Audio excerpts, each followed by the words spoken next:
All right. Good evening, everyone, and welcome to a fresh episode of ATP Live. I'm Gbemisola, pediatrician, and I will be answering any questions you may have today as regards your health, the health of our children. So feel free to drop your questions in the comment section. I'm also going to try and share the video so that everybody can see us, can hear us. So uh, please invite your friends and family, and then let's share the video. All right, so I'm just going to make sure that people can see me and hear me everywhere. Okay, so just give me a few seconds just to share the video on all the platform. And so just welcome everyone. I hope you can all hear me and you can all see me. All right. All right. Welcome everyone. Welcome. Let me show my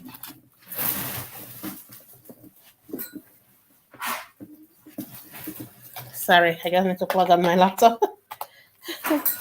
If I goes off. All right.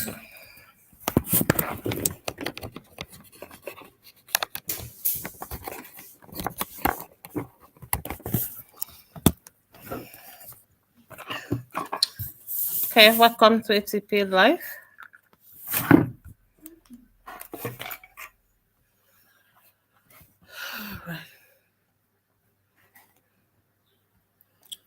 Okay, so let's start dropping our questions and comments. Okay, I'm just going to make sure people can see me on the ATP Live. I mean, on our Facebook groups. Make sure it's pinned to all the various pages. So, okay, I can see some of them now. Okay.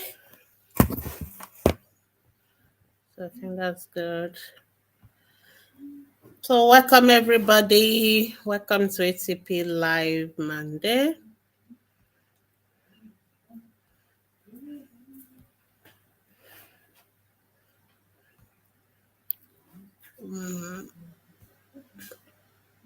If you have questions, you can drop your questions and then we can start in just 2 minutes. I just want to make sure all our other groups can have access to the videos as well. So that's what I'm doing.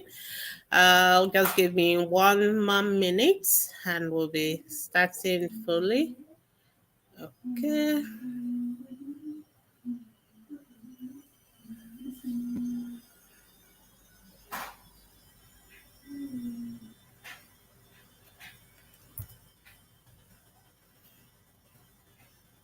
All right, I guess I'm done. All right, just making sure. Okay, I can see the Instagram people are already dropping their own questions. Wow, that's lovely. Um,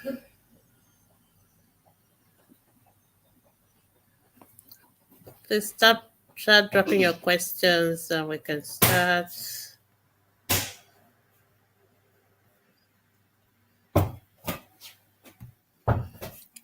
Okay.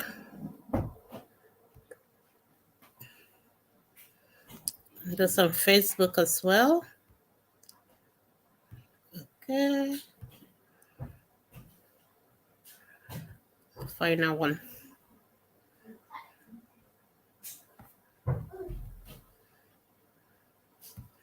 Okay, I think I'm done with all our Facebook sharing now, so we can start fully. Just a few more pages.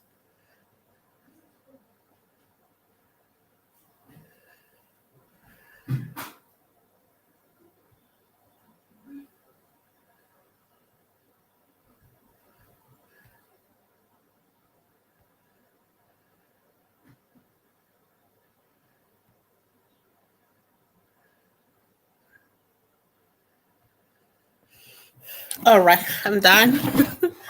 Okay, so we can start now. So once again, let me just welcome everybody to ATP Live. Sorry, I think I did something. All right. So welcome to ATP Live Monday, and this is a program. I don't know why my video is paused on Instagram. Okay. This is a program where we tend to discuss about the health of our children. And so, if you have any question, please ask your questions. I don't know why my live video is paused on Instagram. I don't know. I hope it reconnects soon. All right. Okay. Instagram people, can you see me? Can you hear me? Showing reconnect. Then I've seen like 2 questions on Instagram. I'm not sure why I'm not seeing myself on Instagram.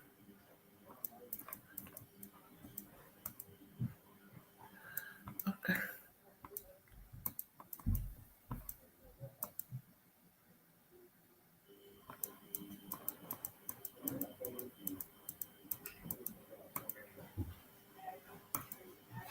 I don't know what's happened to my Instagram. Okay, I think I will just stop the Instagram and start again.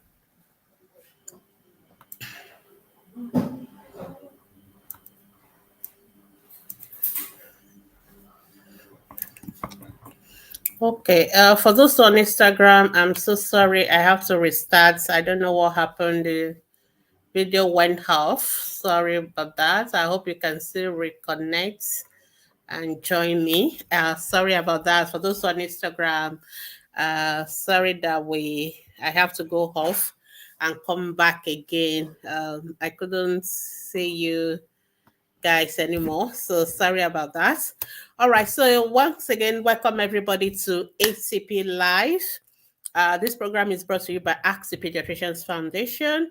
Ask the Pediatricians Foundation is committed to promoting the health and well-being of Nigerian children, and we do this through our health education online, on Facebook, on our website, on Instagram, YouTube, and of course, we also do community outreaches to communities that's very underserved in Nigeria. So, welcome everyone to ATP Live. So ATP Live is a platform where you can actually ask any question you have about the health of your children, and we'll try and answer them in the next 60 minutes. However, if you still have any questions that we're not able to answer during the live session, you can always ask your questions on our Facebook groups. We have our Ask the Pediatrician Facebook group, which is a main group, and you can ask your questions from Monday to Saturdays. We don't do question and answer on Sundays. A lot of people always ask, "Oh, I want to post, I can't post on Sundays." We don't, but you can post your questions on Mondays to Saturday. If it's about your adult health issues, you can post it on ATP Family. And if it is about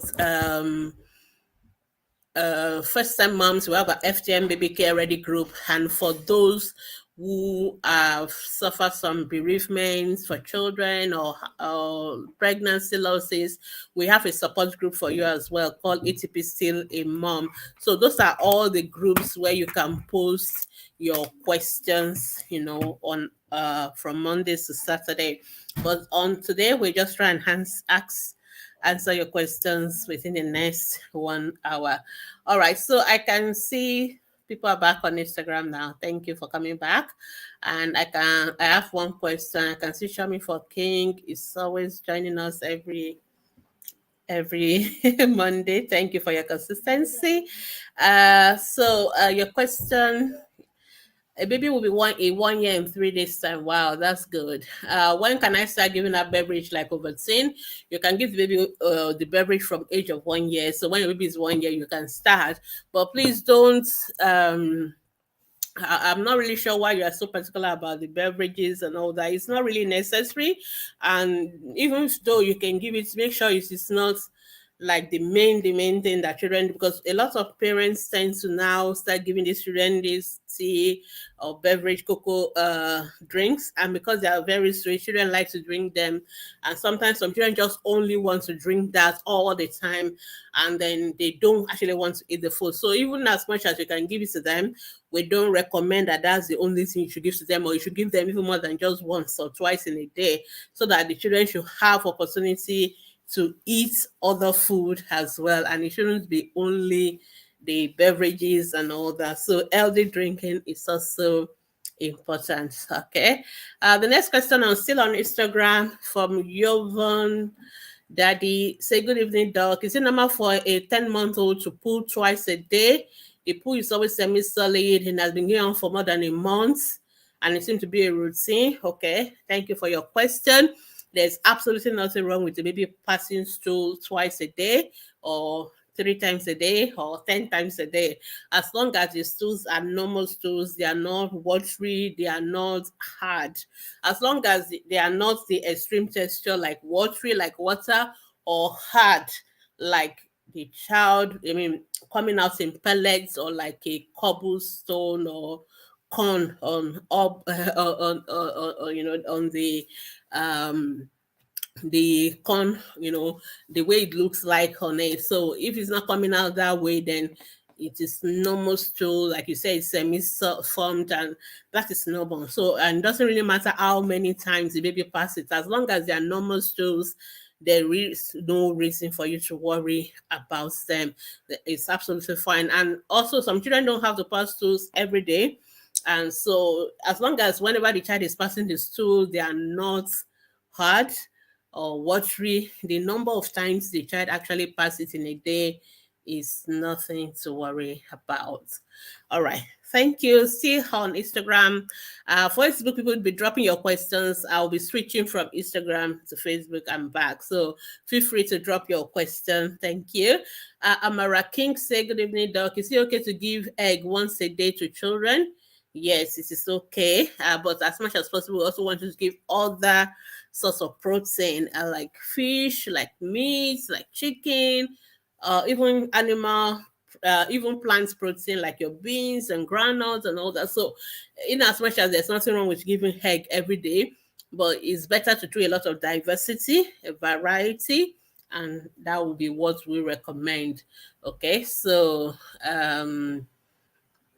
there's no problem if you want to give them two. That's not the issue. The issue is that that should not be the only source of protein for the children. They should have variety, and the more variety, the better for them. I think we've had a whole session on complementary feeding, infant feeding, better nutrition.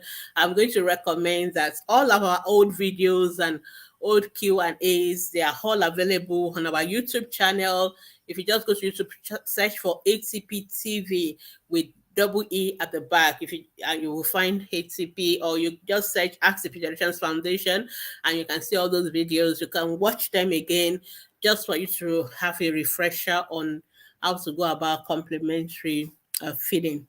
All right. So you're also asking whether it's okay to give routine drugs like Well Kid for additional nutrition. Okay, thank you. Again, there is absolutely no routine drugs for children. Drugs are not routine. Children are not meant to be taking any drugs. Okay, it is not like pregnant mothers. So we use the word routine drugs like when mothers are pregnant, and the doctors during the antenatal care, they are giving them drugs that are routine. We also use the word routine drugs for children that have some chronic conditions like sickle cell anemia, which I talked about last week, and we need to give them things like folic acid and all that. That is routine for them. But for all the other children, there are no routine drugs. Okay, drugs are not routine. Children should not be taking drugs.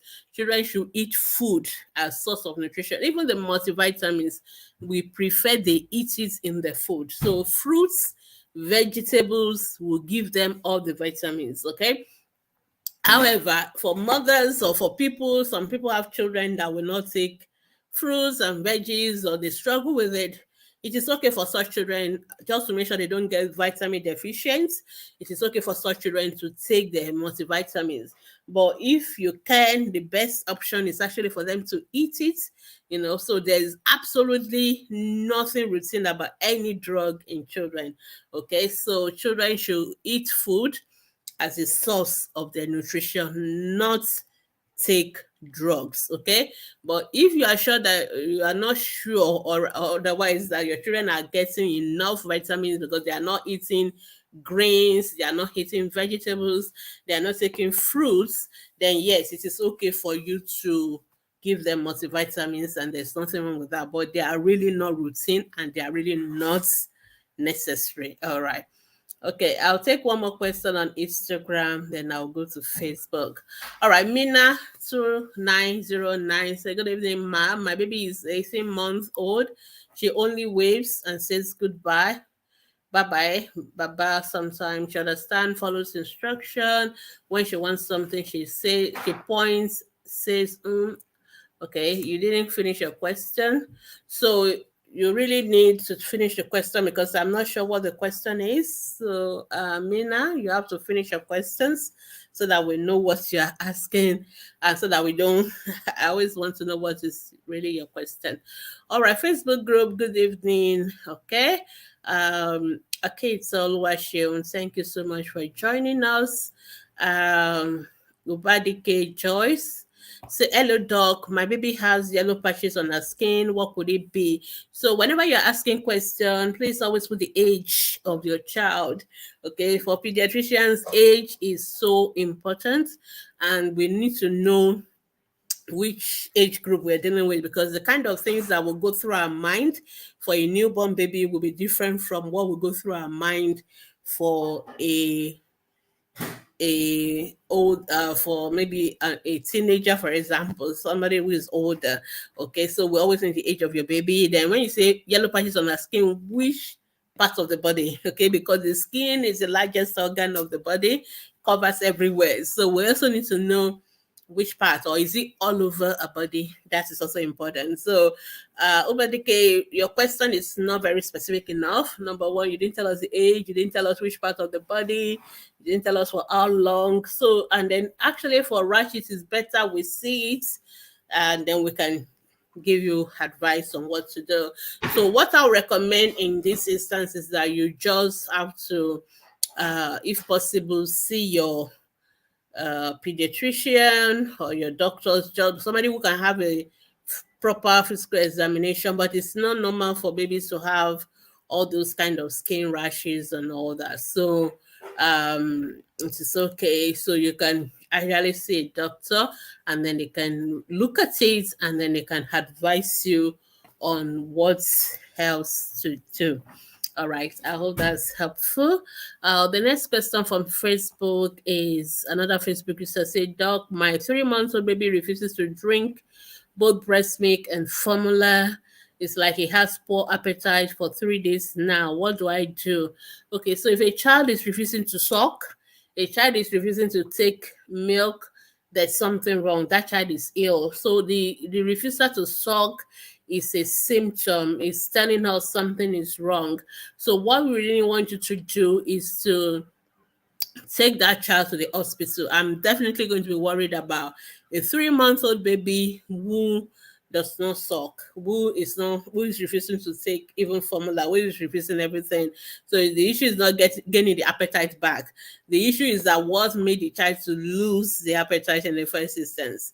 And in the 3 month old, it's a very serious issue at that age. If it's 3 months old, because that's all they do in the first few months of life, all they do is to suck and sleep. So if they are not sucking, something is wrong. So I really, really think you should have to take this child to the hospital to see your pediatrician or your doctors. Let them have a proper evaluation. They need to check whether the child has fever. They need to check so many things, and then they will even possibly do some tests to know what is going on and treat whatever is going on. And when they finish treating the child, then they can now talk about or usually once we treat the child, the appetite comes back. So the appetite should come back. So that's what you really need to do. So you need to take this 3 months old to the hospital immediately and let the child be properly evaluated and provided support. All right. We'll just take one more question on Facebook and then we'll switch back to Instagram. All right, Bumi Bolaji say, what can be the cause of eczema on 11-year-old sons and cheek? So eczema is actually a diagnosis itself. So there's not like what can be the cause of eczema, because eczema. So what you are seeing is a rash. We don't call every rash eczema because a rash may not be due to eczema. It may be due to eczema. So it's better to say my son has a rash on the face. But if you say your child has eczema, we assume that you have made a diagnosis that rash is caused is due to an eczema, which is actually a medical jargon, and there are different kind of eczema itself.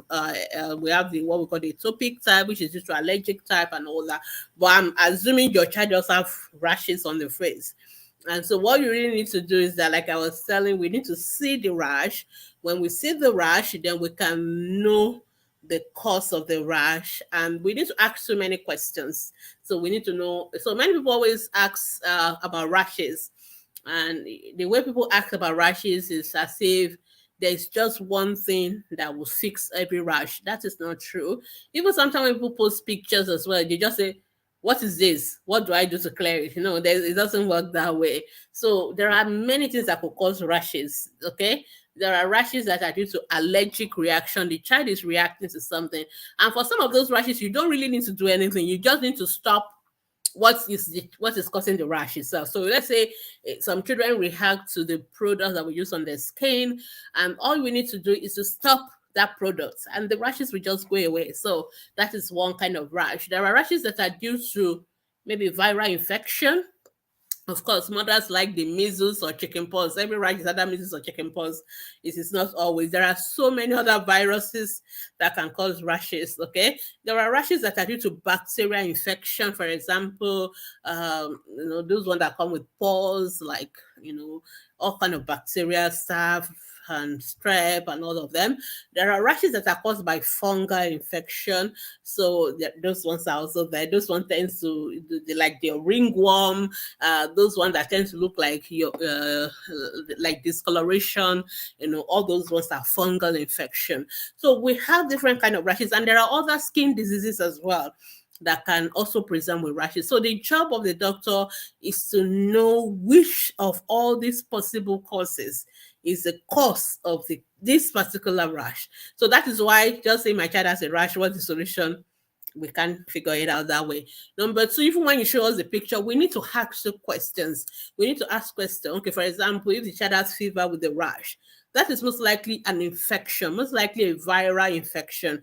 Like if the child is having cold red eyes and not come out with a rash.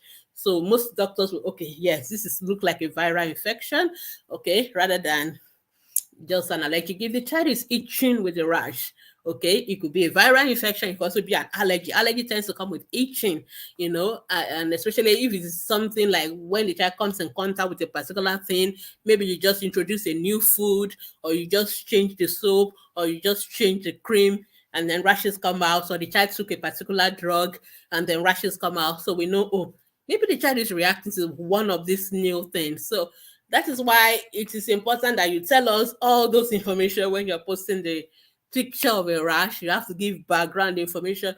How long has it been going on for? So that can also give us an idea. For a rash that has been going on forever, most of those ones are skin condition, because if it's like infection, they tend to have a beginning and a end quickly, maybe within 2 weeks, whether you do anything or not. But any rash that is going on, coming and going, tend to be allergic kind of reaction. So I'm really taking my time to say this because we do get a lot of questions about rashes, and people always want just a prescription.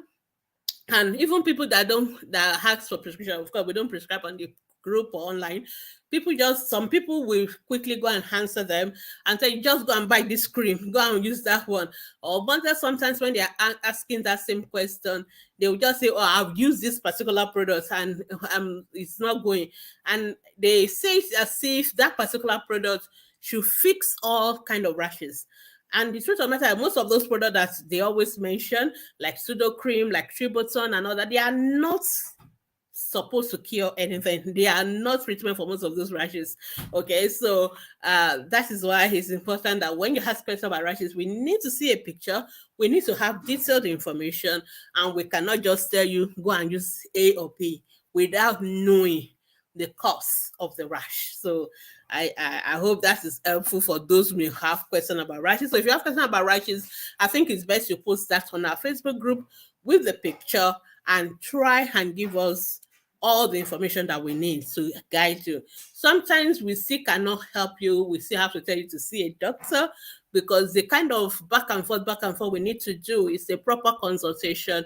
We cannot do it on an advice kind of a platform. This is an advice kind of a platform. It's not a consultation kind of a platform. So those ones we have to tell you to see a doctor. Okay, so let me go back to histogram. Somebody, Amara King said, what are the sorts of food that can help build blood in children? So blood in children, what are things we need for blood? We need our folic acid, we need iron, and we need all the protein and all that. So children eating well is good, and things they must also eat things that supply iron.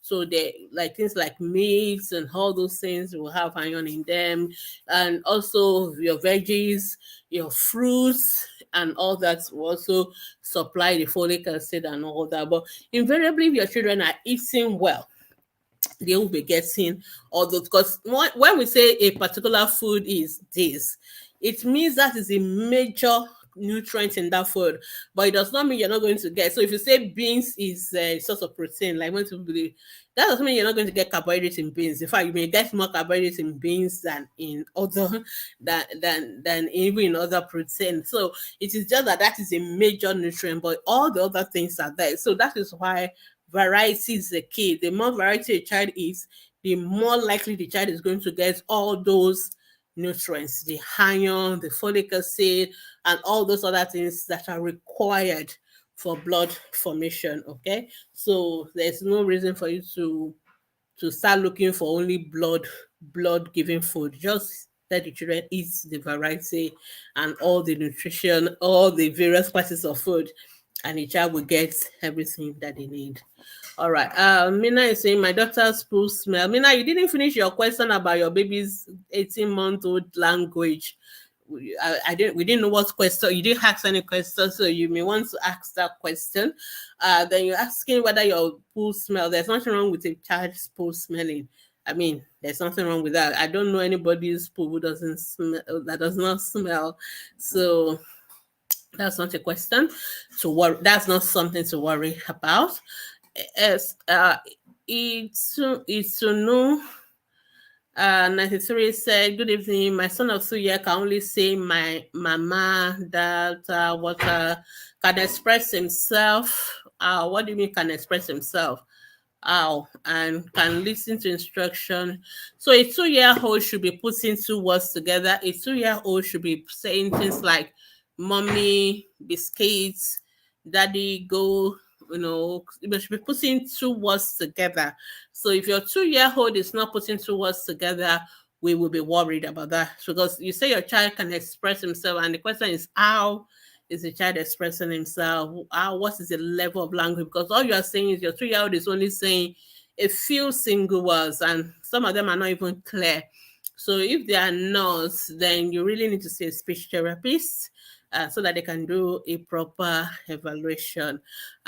Sometimes it may not be there's anything wrong. It may just be the child is a little bit slower, but there is absolutely nothing wrong in getting an assessment. I mean, even if it's just for the speech therapist to reassure you, then at least you are reassured. But I definitely think that they can give you some strategies to kind of help your children's speech to develop further. There's no harm in early intervention. Early intervention is actually the best. So even if at all we don't find anything wrong, but at least all those strategies, all those interventions would have helped the child anyway. So I always recommend that you see a speech therapist and to get the child evaluated. Okay. Then Mina is concluding. She says she's not talking much, just basically by. So 18 month old should have a lot more single words. Um, so apart from bye bye, and that's just two words. Two words for an 18-month old is speech delay. So I think you also benefit from seeing a speech therapist to have a proper evaluation of the child. Okay, I think there's a question in the question box. Bell Sam Chelsea said, "My baby of 9 months old eats way too much." Okay, how do you know baby's eating way too much? She rejects baby food. So what is baby eating and what is the baby food the child is rejecting? She's LD. Okay, what is the question? Because there's no question here. So you've only provided some information, and this information are very subjective, and frankly they are contradictory. So this child eats way too much. Yeah, she's rejecting baby food and she's healthy. So I'm really confused, to be honest. What is your worry? I think that's the question. What is your concern about your baby? Okay, so and for us, we have objective evidence to know whether baby is eating enough or not, and what is your baby eating. So those are the questions I want you to answer first. What is the weight of your baby right now? What is your baby eating? What when you say baby food, what is baby food? There's no baby food. So you have to tell us the name of the food, and then we can take it up from there. So I'm not really sure I've been able to understand your question, but I guess if you're still watching, can you just provide the details and then we can address your concern? Try and ask questions. If you just go provide information, I will still not know what is on your mind. I really wish I have the capacity, but I am not a mind reader. So you have to ask me specific questions for me to be able to answer them. So Amara saying, is it okay to change a baby's soap at 6 months? Why do you need to change the soap? Why? What soap are you using? Why do you need to change? There's no special soap for babies. There's no special soap for adults. So if the soap you're using for your baby is okay and your baby is fine with it, there's really no need to change. So right from the beginning, we just say use normal toilet soap for babies, okay? Unless babies that have allergy or sensitive skin, and then you can use any of the natural products for them or hypoallergenic products. And then you should just maintain it. There's really no need for you to be changing the soap up and down. So you have to be more specific on why you want to change soap. Gbemisola say, good evening. My 10 weeks old baby have head lice. 10 weeks old? How did the baby get it? What do I do? Are you sure that your baby had head lice? Because the only way a 10 weeks old baby is going to have head lice is that there must be siblings in the house or yourself that give it to that baby, because there's no most children that have head lice get it from school, contact with other children, and all that. But number one, I want to be sure how that baby got the head lice at 10 weeks. So do you mean 10 months or 10 years? Because 10 weeks old, I really worry about that unless I get the siblings may have it. All right, but there are what we normally use is permethrin lotion. It's something that you can use to wash the hair of the baby. But can you first of all confirm that that baby actually has head lice? Preferably, just to be sure. And then if you're sure, yes, there are the permethrin that can be used to wash off the head, and everybody in the family has to be treated, including the siblings, so that and just to make sure everything is cleared at once. And I think you really also need to pay more attention to hygiene. And I will worry a lot about the hygiene that makes a 10 weeks old baby to have head lice. I worry is the baby not being having hair shampoo, the child should be at home. What are the utensils? Are you sharing the baby's hair comb and all that with that of the older siblings or something? There's actually something really not quite right. It should have been nice if I'm one-on-one with you asking this question, but there's something not right because it is not something we expect in a 10 weeks old baby. That's just the truth. So, but if you go to the pharmacy, you tell them they can give you the permethrin solution to wash. You have to treat all the children in the house, and also all the material, all the hair comb, everything you use, it has to be washed and treated properly. Okay. Chocolates baby. sorry, is it chocolate? Yeah, sorry, chocolate beauty. At what month the baby starts sitting? Okay, sitting is from 5 to 6 months. Sitting with support. So you sit, you put the baby in a sitting position, and then you can use a pillow to support them at the back. That's about 5 to 6 months. Then by 7 to 8 months, the baby should be able to sit by themselves with their back straight without any pillow. So that is what. So if you want more information on developmental milestones, we have a article on our website.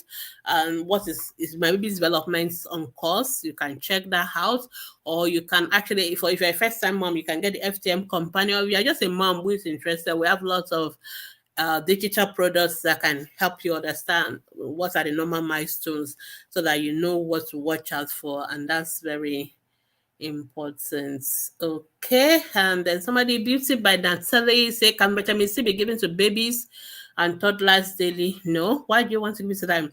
Give them fruits, give them oranges, the banana, give them vegetables to eat. They don't really need to be taking vitamin C every day, and they will get the vitamin C from the fruits that they eat. All right. So let me just, I'll come back to questions again on Instagram. I'm just going to quickly dash to Facebook group and come back. All right. Today we have a lot of questions. Somebody on our Facebook group is asking, my baby is 5 months old, is coughing, running temperature. I've given him, I guess, paracetamol, but the child is still coughing. Okay, if a 5 month old is coughing out and having fever, I want to know, is the child having fast breathing, difficulty with breathing? I would really recommend that you take the child to the hospital. The child may have a respiratory infection. The child may have a pneumonia. I don't know which one, but I'm more comfortable if I see that kind of a child rather than saying, because some children may have viral infection, but they don't tend to have high fever. They just have low grade fever, and they are otherwise well, but they may be having runny nose, coughing a little bit. But if the child is actually coughing very seriously, having high fever, breathing fast, or struggling to breathe with difficulty, that child needs to be seen by a doctor quickly so that if it's pneumonia, we can pick it up or we can treat it quickly. So I would recommend that this baby should be taken to the hospital. All right. Somebody is asking what can be used for mumps. Okay, so number one, I hope the diagnosis of mumps is correct because it is not every cheek swelling that is mumps. Parents always assume everything is mumps, so that is number one. So number two is mumps is a viral infection, so you don't need to give anything. It is going to go by itself. So what we do for some of those viruses like mumps and measles or chickenpox is just what we call symptomatic treatment. In other words, we just treat the symptoms. There's no treatment specific for the virus itself. So for mumps, if the child is having fever, you give paracetamol. Sometimes they have pain, from the cheek swelling. You give them paracetamol as well. We give them lots of water to drink, and we keep them at home because it's contagious. They can pass it on to other people. So it's better you keep a child with mumps at home. Gives a lot of water to drink, a lot of fluids, and also give them paracetamol so that we can help them with the pain, the fever, and most of them will resolve on their own. Occasionally, we have some children, they may have some other complications. There are some, we can actually have it spread into the brain, spread into the pancreas, or spread into the testes for the male. They are very rare stuff. So if you notice any other unusual symptoms or the child is not otherwise, there's any other issues, you have to take the child to the hospital. But otherwise, most children will just have the mumps, the swelling, the fever, the pain, and it will go down by itself. All you just need to do, make sure the child is drinking lots of water, resting, taking paracetamol, and they'll be fine. All right. Okay, the next question from Sonia Omote. So my baby is 3 months plus, is having rashes rash patches all over his body. He has dandruff on his head. His skin is always dry. What do I do? Okay, Sonia, I believe you did you listen when I was talking to the first person that asked about rashes? I think we need to see the rashes, number one.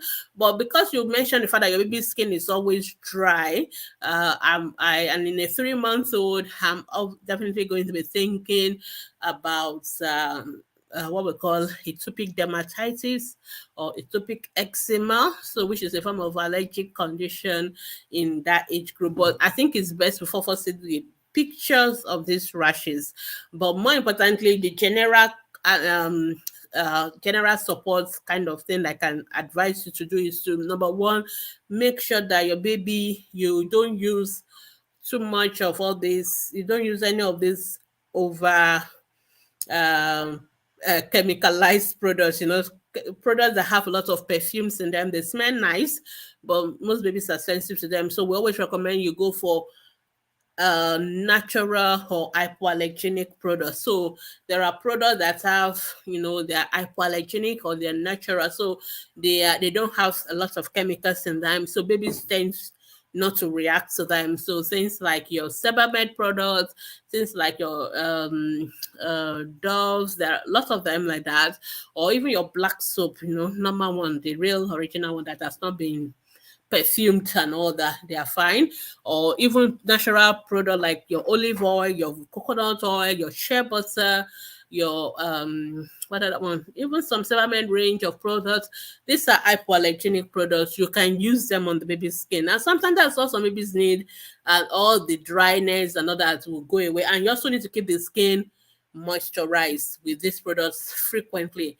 You have to always keep applying them multiple times during the day, and no powders. A lot of mothers will dress our baby, will above them with the soap, then we'll put a lot of cream, then we'll pop powder on top again, and then we'll say the skin is dry.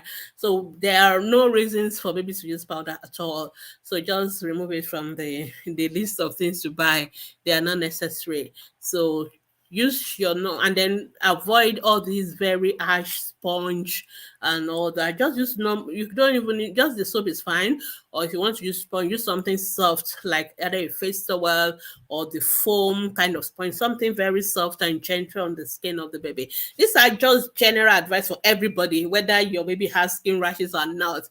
But the good news is that for babies that are having this kind of allergic reaction, and due to all those things we do to their skin, sometimes just doing these normal things, making sure you are using soft sponge or no sponge, using hypoallergenic products, keeping their skin moisturized, no powder, it will solve 50% or maybe more of all the skin rashes that newborn babies especially have. It will solve it automatically. You don't even need to use anything. And avoid using product. People just say, go and use this, go and use that. Avoid some of those products, because some of those products are actually, they can make the rashes worse. So you need to avoid them. And if your baby has dandruff, I think it's more likely to be what we call cradle cap. So what you need to do for cradle cap is to use the normal baby hair shampoo. So normal, as much as possible, avoid using the normal soap, the bath soap, to wash the baby's head. Get the baby hair shampoo, wash, and then gently comb out the flakes. Alternatively, you can apply like olive oil in the night to soak all the dandruff part. Then in the morning, you wash with a hair shampoo, and then you comb it out, gently comb it out, and all the flakes will come out. And you repeat that every day until all the dandruff, you got rid of them. Sometimes that is all you need to do. For some babies, it's really so bad, and that may not be all the solution. In that case, you need to see a pediatrician, and we can prescribe appropriate hair shampoo for the baby as well. So, Sonia, you can try some of these generic recommendations, but more importantly, you may want to see a pediatrician if there is no solution. All right. Or if you need more help. Okay. All right. Thank you, Mokwariola. Thank you. Yeah, Sonia, I think I've answered your question. Just try and use some of the same. All right. Okay, you've seen a pediatrician. Um, uh, I think if you are following what your pediatrician said and there's no resolution, you have to go back to the same pediatrician and let the pediatrician take it up from there. All right. Somebody say, welcome. Walk. Okay. Doc, can a breastfeeding mother take hepatitis B medication? Which medication in particular? Okay, so if a doctor is prescribing a medication for you, you just tell the doctor I'm breastfeeding. The doctor will check whether that medication is compatible with breastfeeding or not. So there is nothing like hepatitis B medication. There are many of them. So you have to be very, very specific. So we then, like I said, it is actually the job of your doctors to let you know whether it's compatible with breastfeeding or not, and they will advise you for that. So just ask your doctor first. So depend ask your doctor, I'm breastfeeding, no, so they will know. And they will let you know immediately, because for every medication, if you go through the leaflets, there's always a section for pregnancy and breastfeeding.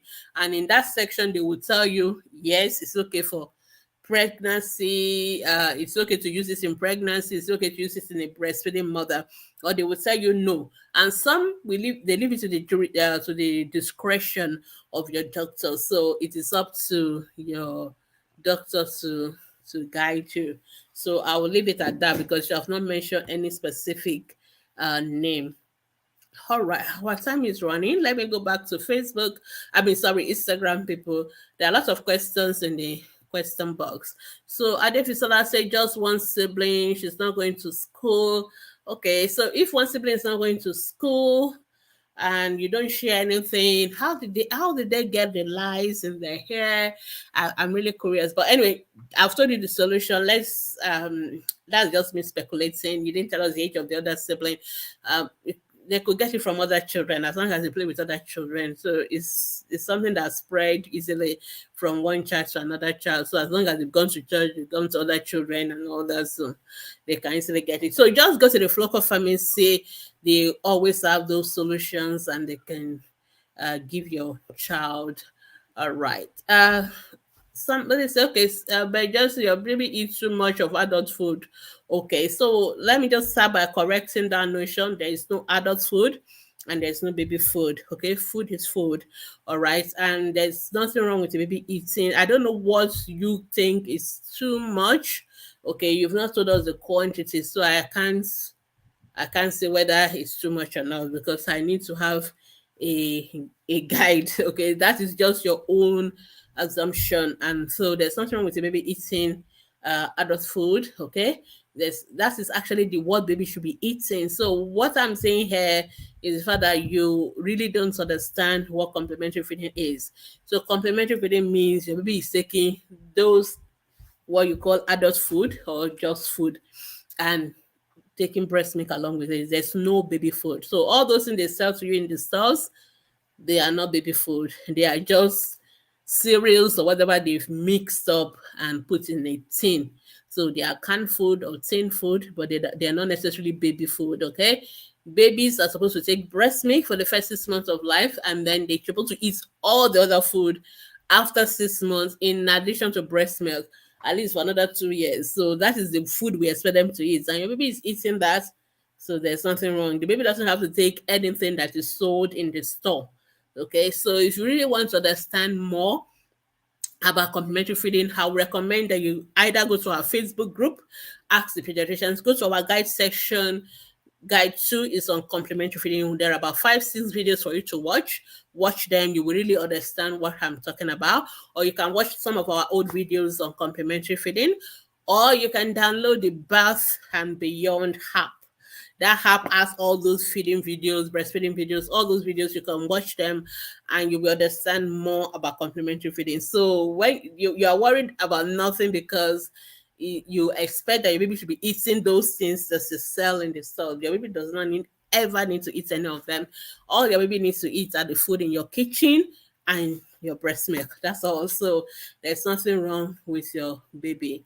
And your baby does not need to take milk sold in the store as long as your baby is breastfeeding. That's all. So as long as the baby is breastfeeding, that's all the milk the baby needs. And the food that your baby needs is all those things you've mentioned that your baby is eating. So your baby does not need anything that somebody has prepared and put together in a tin for you. Okay. Um,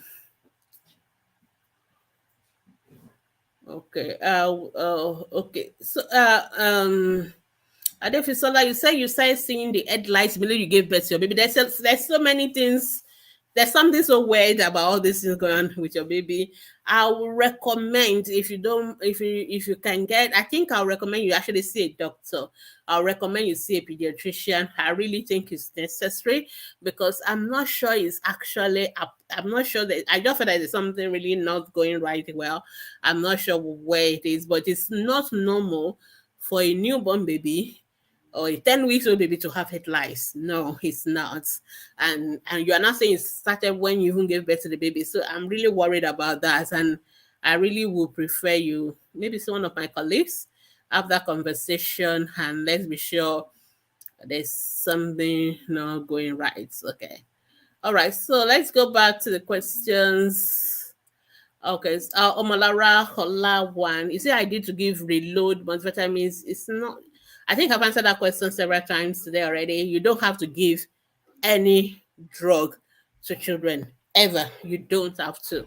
If there's really no need, most of those vitamins they can get it from their food. So fruits, veggies will give them all the vitamins they need. If you are not giving your children fruits and veggies, yes, you have to obviously give them multivitamins through buying it, but it's better for you to buy fruits and vegetables than to buy multivitamins. But like I said, there's no harm.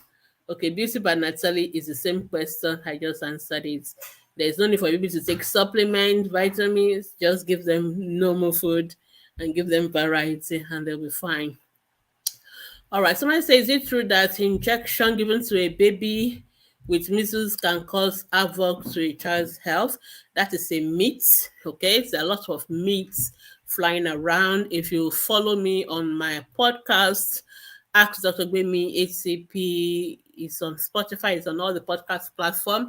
I took like 3 or 4 weeks just talking about myths and beliefs. Myths are just false beliefs that are so common, things people say and people believe, but they are not actually true.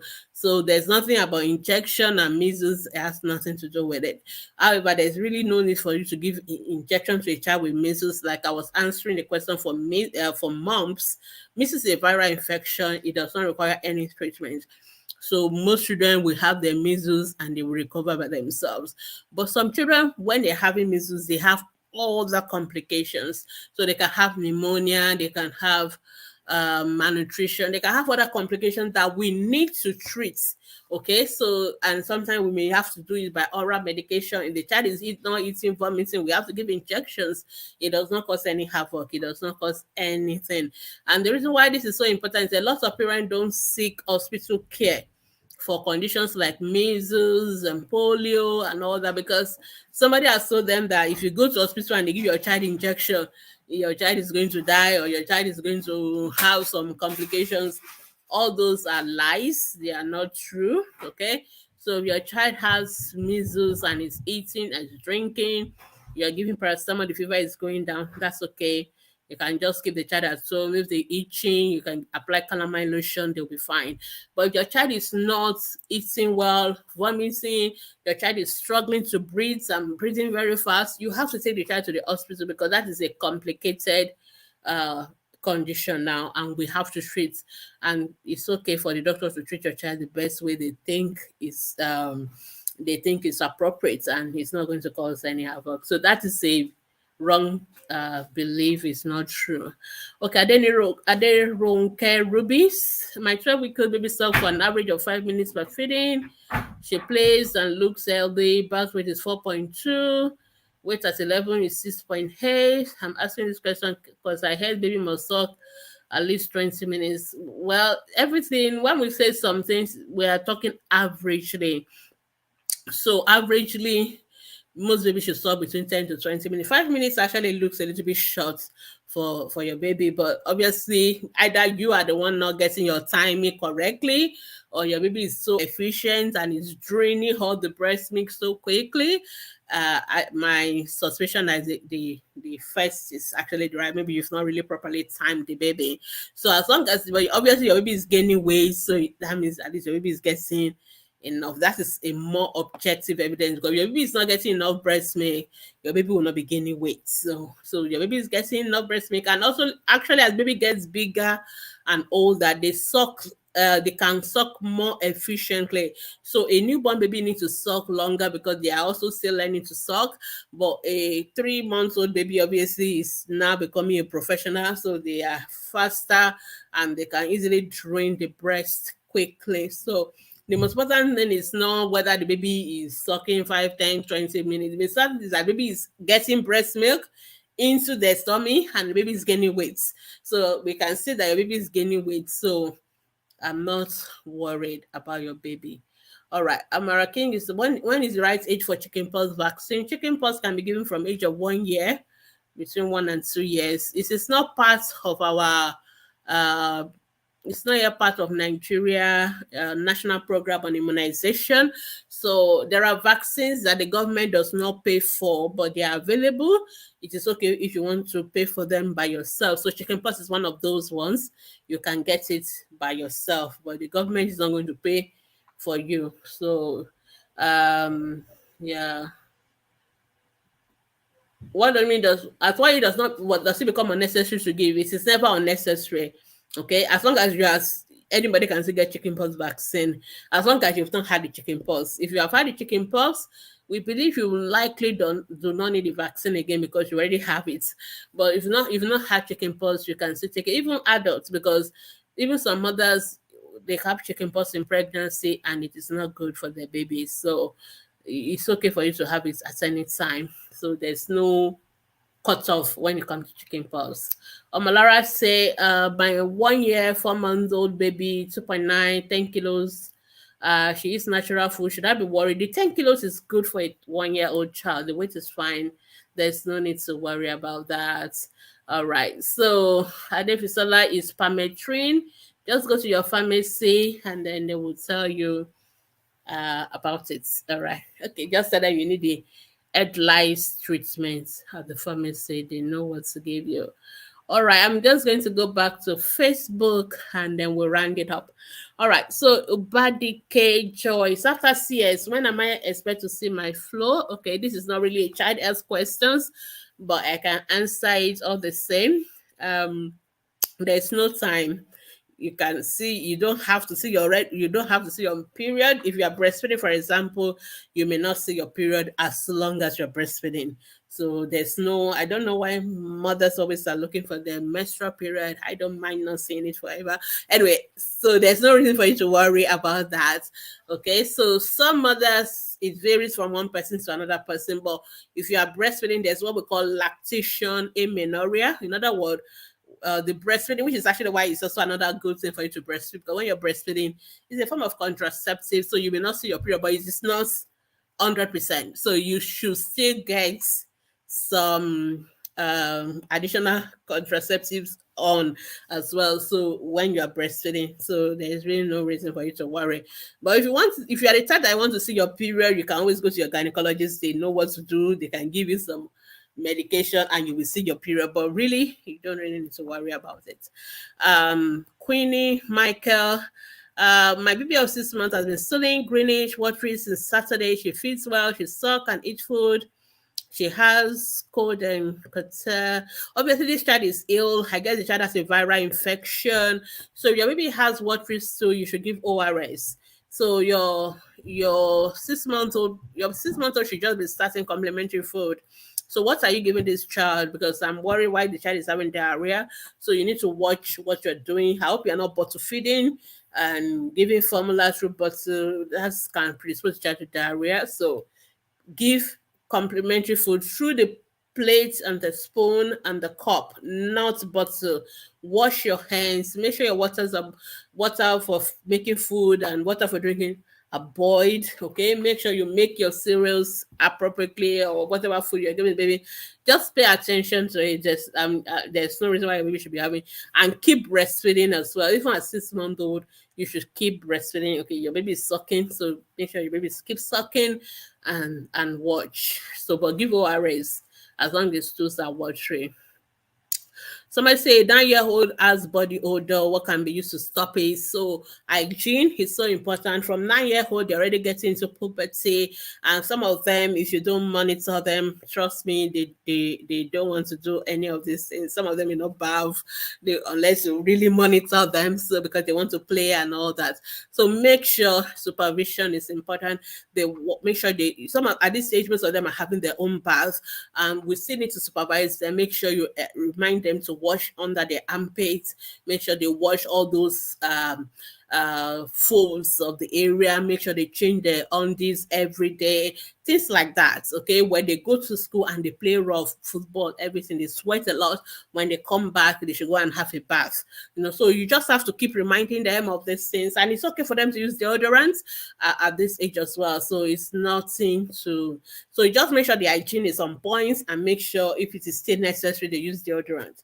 But there's nothing to panic or worry about it. It can happen in some children. Somebody, my baby is 7 months old, but no tooth. Should I be worried? No, there's no need to be worried. Some babies may not have their first set of teeth until after 1 year. So there's no reason for you to worry about that. And the weight is 6.5. Baby is almost doubling the birth weight. Baby should have doubled the birth weight anyway. I hope you are doing the complementary feeding well. But baby was 3.3, it's now 6.5. It's not that bad. It's still fair, but it should be better. So 7 months old, 6 months old is when we expect them to double. So your baby is still just 0.1 below the double. And now your baby is 7 months old. So I'm really like, okay, I need to monitor this. I'm not worried, but I have to keep an eye. That's the kind of disposition that we have. If I'm seeing you in my clinic, I want to keep an eye on that weight. So make sure you start the complementary feeding. Make sure you are doing it well. Make sure you keep breastfeeding and all that. So the weight should not get lower. It should always go higher. And so we need to keep an eye on that. All right. Hello, Harrison. Good evening. My baby is 5 months old. She has cough, although not severe. Temperature is normal. What can I do? You don't have to do anything. Just watch. Okay, make sure there's nobody that is coughing that the baby is being exposed to. Make sure all the fumes, generator fumes, smoke from the kitchen, keep them away from the baby. Smoking, open nobody is smoking in the house. These are things that can predispose baby. I hope baby is on exclusive breastfeeding. So just take all these precautions, but you don't really need to do anything. Most of it will go by itself. That's all. But if the cough persists and the child's having fever or breathing fast, that is when to go to the hospital. Rita Michael said, my 5-year-old pools immediately after eating. There's nothing to worry about that. That is not, it is making him not to add weight. That's not true. The baby pooing after eating does not have anything to do with the weight of the child, all right? Okay? Because what the child is passing after eating is not the food the baby just ate, okay? So that is the mindset mothers saying that, okay, when your child eats and then they go to stool, it's as if they are stealing the food they just ate. So that is not true. That is still going to take another 12 hours before that food will get to that stage, because it's still going to go, it's going to stay about 4 hours in the tummy. So it is not the food they just ate they are passing out. I can reassure you of that. But what is happening is that they have what we call exaggerated gastrocolic reflex. So basically what all those jargon meant is the fact that when you eat, the intestine, because the intestine is actually one continuous tube from the mouth to the anus. It is just one continuous tube that is so long. Some are bigger, some are folded and all that. It is just one continuous digestive tract. So sometimes when we start eating, it stimulates the like waves, or what we call peristalsis, along that tract from, so so whatever, because of that stimulation, the person will feel the urge to go to the toilet. So because you've just started eating, so we call it a gastrocolic reflex. So that is what is happening at that time. Some of us feel it as adults as well, but because we are adults, we can control it. So you don't want to go to the toilet, but there's actually nothing wrong with it. It's just a physiological reflex. It is something normal. So it is the stool that has been stored already that is being passed. This is not the food that is just being eaten, and it does not affect the weight of your child. So if your child is not gaining weight, you've not told us the weight of the child, so we can't even comment on that. You really need to see a doctor to know why the child is not gaining weight. But it's not because the child is going to toilet after eating. No, it has nothing to do with that at all. But it's more relevant if you tell me the weight of your 5-year-old, then I will know whether your baby's weight is okay or not. So because sometimes the weight can actually be normal, then parents or even over normal, and the parents are worried. So it's more relevant if I know the weight. Okay, last question. My baby is 2 months old. Bring out food from the nose always.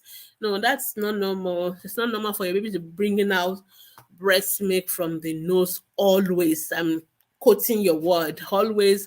Once in a while, baby can have reflux. They can bring it out from their mouth, and once in a while, a little bit can come from the nostrils as well. But it should not be always. So if it is always, there's a problem. There is a problem. I will really need you to see a pediatrician. So usually when you finish feeding your babies, please don't put them flat immediately.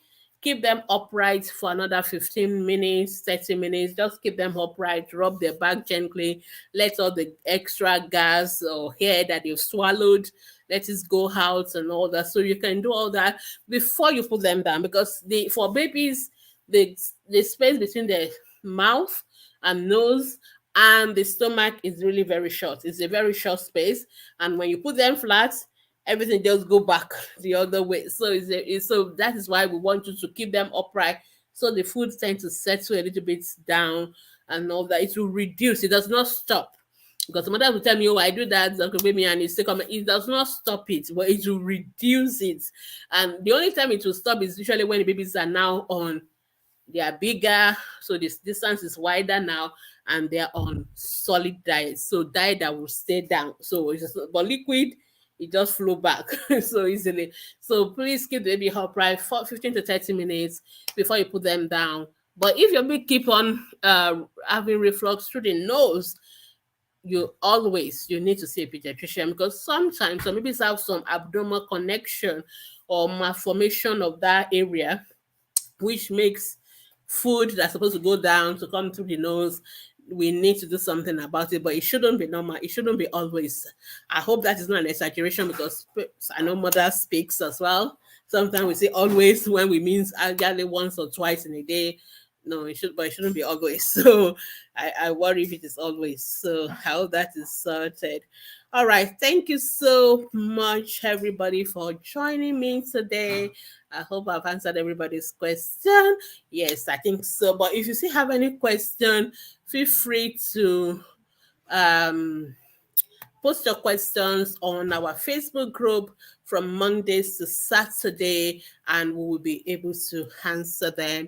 And if you are first-time mom, we have a lot of products for you that you can get. We actually have a first-time mom class that runs for 12 weeks, about 25,000 naira, and you get a copy of the FTM companion. But if you just want the book itself, we also have the FTM companion book for you that you can get. And so I'll recommend that for the first time. That all these everyday questions, we have answered them in those books. So you can get the FTM companion, the full bundle with the books and the videos, or just the book alone, or the frequently asked question. We have 500 frequently asked questions that we've put together in a digital product that you can also get.